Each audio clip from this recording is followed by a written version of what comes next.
If you're anxiously attached, a lot of your yeses to sex have probably never really been about sex, but likely about staying close to someone whose distance that you don't want to feel. Early in relationships, this dynamic is often invisible because honeymoon vibes are intoxicating and exciting. And if you're with someone who runs kind of avoidant, whose erotic appetite gets charged by distance and mystery at that early stage of the relationship, you're both too high on each other to notice this pattern of two different desire styles landing with the same initial hunger.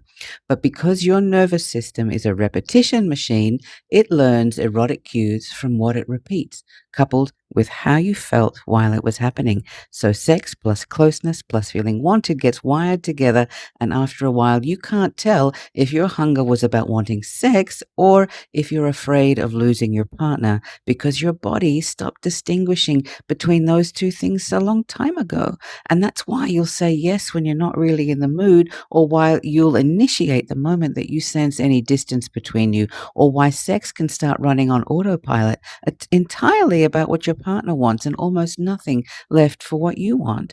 And meanwhile, your avoidant partner is running the opposite program. And as things get closer and more familiar, their desire dips not because they're not attracted, but because closeness itself starts feeling like a demand, the opposite of mystery and distance. That's the thing that they like. So you reach harder, and as they're pulling back and your reaching becomes the pressure that makes them pull back even further.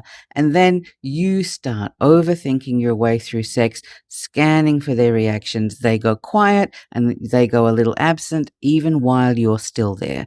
And then you feel that absence instantly, turning it into a story about what's wrong with you.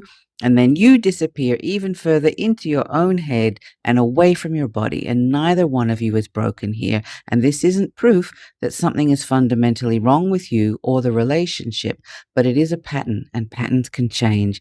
So it starts with getting honest about what your yeses are actually made of: desire or fear, or a little of both, perhaps. And it means asking yourself what you actually want out of intimacy: how close, how vulnerable, separate from what you think is expected of you.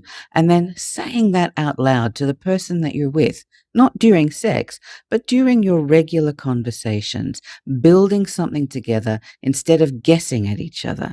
And that takes real vulnerability. And vulnerability is often risky, but a relationship where you can name your needs and not just meet everyone else's is the kind where sex actually gets to be about your pleasure too.